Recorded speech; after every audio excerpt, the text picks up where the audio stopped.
জাহান্নাম মানে শাস্তির জায়গা নয়। আজকের এই ভিডিওটি কুরআনে বর্ণিত জাহান্নাম সম্পর্কে বিস্তারিত যুক্তি, চিন্তা ও গবেষণামূলক হতে চলেছে। তাই ভিডিওর শুরুতে ওয়ার্নিং দিয়ে বলতে চাই, যাদের চিন্তাভাবনা, ধ্যান ধারণা যুক্তিকে গ্রহণ করতে সক্ষম নয় এবং যাদের চিন্তাভাবনা ধর্মীয় গুরু অর্থাৎ মসজিদ, মাদ্রাসার হুজুরদের বলা কথার মধ্যে সীমাবদ্ধ, তাদেরকে বিশেষভাবে অনুরোধ করে বলছি এই ভিডিওটি না দেখার জন্য। আর যাদের আপন চিন্তা শক্তি আছে এবং আল্লাহর আদেশ অর্থাৎ তারা কি এই কিতাব নিয়ে চিন্তা ভাবনা করে না, নাকি তাদের হৃদয়ে তালাবদ্ধ 47-24 এই আয়াতের উপর আমল করেন, তাদেরকে বলবো ভিডিওটি সম্পূর্ণ দেখার জন্য। আর ভিডিওটি দেখার পর আমার এই চিন্তা ভাবনাকে 100% সঠিক ভাবার কোনো পথ আমি খোলা রাখিনি। আল্লাহ আপনাকে চিন্তা ভাবনার ক্ষমতা দিয়েছেন, আপনি চিন্তা করুন, গবেষণা করুন। যদি আমার মতের সাথে মিলে যায় তবেই গ্রহণ করুন, কারণ বিচার দিবসে আমি কারো পক্ষ থেকে জবাবদিহি করব না। প্রত্যেকেই তার নিজ কর্মের জন্য জবাবদিহি করবে। শুরুতেই আমার চিন্তা ভাবনার পক্ষে কোরআন থেকে দলিল দিয়ে বলতে চাই, আল্লাহ কোরআনে বলেন সূরা নিসা 4-82, তারা কি কোরআন নিয়ে চিন্তা করে না? মুহাম্মদ 47-24, তারা কি এই কোরআন নিয়ে চিন্তা করে না, নাকি তাদের হৃদয়ে তালাবদ্ধ? সূরা আল মুমিনুন 23-68, তারা কি এই বাণী নিয়ে চিন্তা করেনি? সূরা সাদ 38-29, এটা এক বরকতময় কিতাব যা আমি তোমার প্রতি নাজিল করেছি, যাতে তারা এর আয়াতসমূহ নিয়ে চিন্তা ও গবেষণা করে।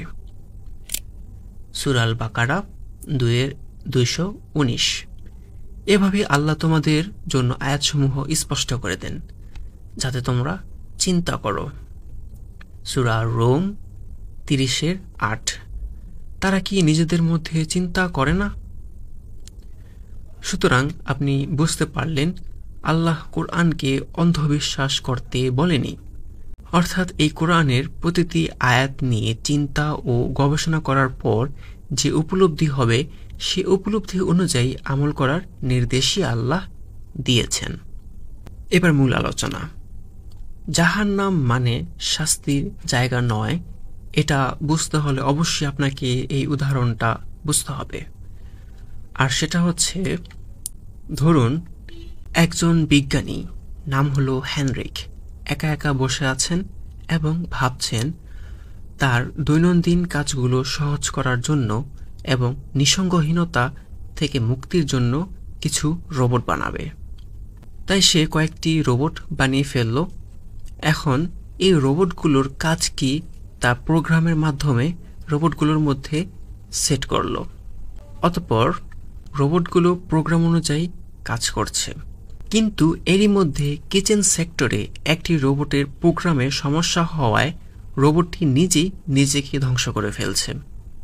আর এটি বিজ্ঞানী দেখে রাগে সাথে সাথে রোবটটিকে মেরে ভাঙচুর করেছে। অতঃপর আগুনে পুড়ে সেটিকে শাস্তি দিয়ে নিজেকে প্রাউড ফিল করছে। অন্যদিকে আরেকজন বিজ্ঞানী নাম ফ্লেক্সাস, সে প্রোগ্রামে সমস্যা হওয়া রোবটটিকে ঠিক করার চেষ্টা করছে, কিন্তু রোবটটি যখন কোনোভাবেই ঠিক করতে পারল না, ঠিক তখন সে রোবটটিকে হেনরিক বিজ্ঞানীর মতো শাস্তি না দিয়ে রোবটটিকে তার স্টোর রুমে স্মৃতি হিসাবে রেখে দিয়েছে। কারণ সে উপলব্ধি করেছে যে এই রোবটটি বানানোর পিছনে তার প্রচুর সময়, মেধা এবং টাকা খরচ হয়েছে।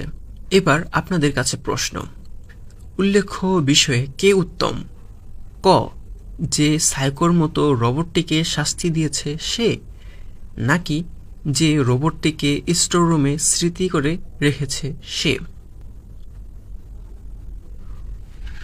যদি আপনি সাইকো হন তাহলে উত্তর অবশ্যই আপনি ক বলবেন। আর যদি আপনি সুস্থ মস্তিষ্কের মানুষ হন তাহলে অবশ্যই আপনার উত্তর হবে খ, অর্থাৎ যে রোবটগুলোকে স্মৃতি করে রেখে দিয়েছে। যদি আপনার উত্তর হয় ক, তাহলে তার কোনো কথাই নেই। আর যদি আপনার উত্তর হয় খ, অর্থাৎ যে ব্যক্তি রোবটগুলোকে স্মৃতি করে রেখেছে সে উত্তম, তাহলে এই আপনারাই কিভাবে আল্লাহ সম্পর্কে এত বাজে ধারণা লালন করেন যে একজন মহান সৃষ্টিকর্তা তার সর্বশ্রেষ্ঠ সৃষ্টি অর্থাৎ মানুষকে এমন সাইকোপ্যাথের মতো শাস্তি দিবেন? একজন মহান সৃষ্টিকর্তার পক্ষে কি এমন চরিত্র মানায়? এখন আপনারাও অনেকেই কমেন্টে বলবেন, আল্লাহ যে কোরআনে ভয়ঙ্কর শাস্তিগুলোর কথা বলেছেন সেগুলি কি তাহলে মিথ্যা? উত্তর হচ্ছে, আল্লাহ পাপী বান্দাদের জাহান্নামে পাঠাবেন এবং শাস্তিও দিবেন, কিন্তু সেই শাস্তি তা না যা আমাদেরকে ছোটবেলা থেকে মাথায় ঢুকানো হচ্ছে। তাহলে এটা কেমন শাস্তি?